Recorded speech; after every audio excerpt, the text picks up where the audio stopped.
Hi friends, welcome back to our channel village gossip kitchen. நம்மளோட 3 kg 30 days live weight loss சேலஞ்சில் இன்றைக்கி day பார்த்திங்கன்னா 6 ஆகிடுச்சு. ஒரே ஒரு நாள் ட்ராவல் பண்ணிவிட்டு 2-3 நாளாக பயங்கர ரெஸ்ட் மோட்டில் போயிட்டுருக்கோம். அவ்வளவு டயர்டு, தலைவலி. இந்த தலைவலி வந்து எனக்கு மைக்ரைன் இருக்கனால தலைவலி வரும்.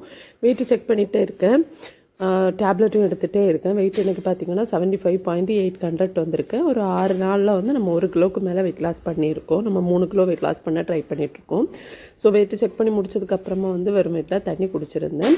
தண்ணி குடிச்சு முடிச்சதுக்கப்புறமா ஒரு அரை மணி நேரத்துக்கு அப்புறம், ஒரு மணி நேரத்துக்கு அப்புறம் நல்லா விடிஞ்சிடுச்சு. அதுக்கப்புறமா வந்து ஒரு டீ குடிச்சிருந்தேன், இனிப்பு சேர்க்காமல் ஒரு டீ. காலையில் ஒரு டீ, சாயங்காலம் ஒரு டீ, டெய்லி வந்து 2 டீ எடுத்துக்கிறேன். அப்புறம் வந்து கொஞ்சம் பப்பாயா சாப்பிட்ருந்தேன். இன்னைக்கு காலை உணவுக்கு வந்து பப்பாயா மட்டும்தான் எடுத்திருந்தேன்.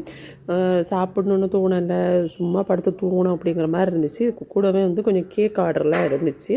கேக் ஆர்டர் பண்ண வீட்டுக்கு போயிருந்தேன். நேற்று வச்ச மட்டன் குழம்பு கொஞ்சம் இருந்து அதை வச்சு 2 தோசையும் ஒரு வெள்ளரிக்காவும் சாப்பிட்ருந்தேன். வெஜிடபிள்ஸ் எதுவும் பெருசாக எடுக்கலை. இந்த கஸ்டமரோட கேக் வந்து கொஞ்சம் இன்ட்ரெஸ்டிங்காக இருந்துச்சு. ராகி மாவில் கேட்டிருந்தாங்க. நாட்டு சக்கரை தான் சேர்க்கணும், சுகர் ஆட் பண்ணக்கூடாது. ஃபுல்லாக வந்து நாட்டு சக்கரை, ராகி மாவு, எண்ணெய். நம்ம நார்மலாக வந்து எண்ணெய் சேர்ப்போம் கேக்குக்கு, அந்த எண்ணெய் சேர்க்கக்கூடாது. அதுக்கு பிறகு பட்டர் சேர்த்துக்கணும். ஸோ ஹெல்த்தியான ஒரு வெர்ஷனில் கேட்டிருந்தாங்க.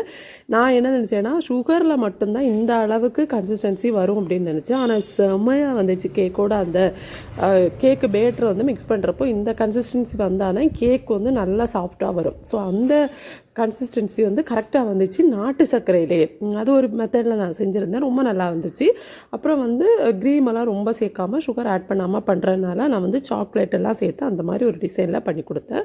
அவங்க அம்மாவுக்காக கேட்டிருந்தாங்க. கூடவே வந்து 1/2 கிலோ ராகி ப்ரௌனி ஆர்டர் பண்ணியிருந்தாங்க. இன்னொரு கஸ்டமர் வந்து ராகி குக்கீஸ் ஆர்டர் பண்ணியிருந்தாங்க. எல்லாம் ஒரே இடம் அப்படிங்கிறதுனால எனக்கு கொஞ்சம் ஈஸியாக இருந்துச்சு. அதை வந்து 2 கஸ்டமரும் ஒரே இடத்துல இருக்கிறவங்க தான். ஒருத்தங்க கேக்கும் ப்ரௌனியும் ஆர்டர் பண்ணி அதுக்கு 2 நாள் கழிச்சு வந்து இன்னொரு கஸ்டமர் வந்து கூப்பிட்டு எனக்கு அதே இடம் தான், அவங்க வந்து ராகி குக்கீஸ் ஆர்டர் பண்ணாங்க. 2 பேரும் நம்மளோட சப்ஸ்கிரைபர்ஸ் தான். ஸோ உடனே நான் சரி ஓகே, ஒரே இடம் தானே, நம்ம ஹஸ்பண்ட்கிட்டே 2ஐயும் சேர்த்து கொடுத்து விடலாம் அப்படின்ட்டு 2 ஆர்டரையும் எடுத்துருந்தேன். செஞ்சுருந்தேன், வீட்டில் போய் செஞ்சுட்டு அதை வந்து மறுநாள் ஹஸ்பண்ட்கிட்ட கொடுத்து விட்டுருந்தேன். கேக்குக்கும் குக்கீஸுக்கும் எனக்கு வந்து ரிவ்யூ கிடச்சிது. கேக்குக்கு ரிவ்யூ கிடச்சிது, ரொம்ப நல்லா இருக்குன்னு சொன்னாங்க. இந்த கஸ்டமர் வந்து ஆல்ரெடி நம்மக்கிட்டேருந்து இதே ப்ரௌனி வாங்கியிருக்காங்க, அதனால் அதுக்குமே சூப்பராக ரிவ்யூ கொடுத்துருந்தாங்க. எனக்கு ரொம்ப ரொம்ப சந்தோஷமாக இருந்துச்சு.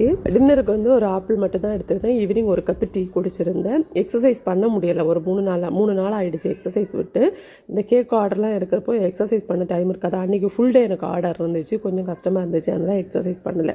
ஸோ என்னோடய டே இப்படி தான் போச்சு. ஒர்க் அதிகமாக இருந்தனால வீடியோ 2 நாளாக சரி அப்லோட் பண்ண முடியலை, மன்னிச்சிடுங்க. ஆனால் கரெக்டாக 30 நாள் வீடியோ உங்களுக்கு வரும். என்னோடய வெயிட்டும் கரெக்டாக நான் காட்டுவேன். 3 கிலோவுக்கு மேலேயும் கண்டிப்பாக வெயிட் லாஸ் பண்ணுவேன். ஓகே ஃப்ரெண்ட்ஸ், அடுத்த வீடியோவில் சந்திக்கலாம். பாய் ஃப்ரெண்ட்ஸ், தேங்க்ஸ் ஃபார் வாட்சிங்.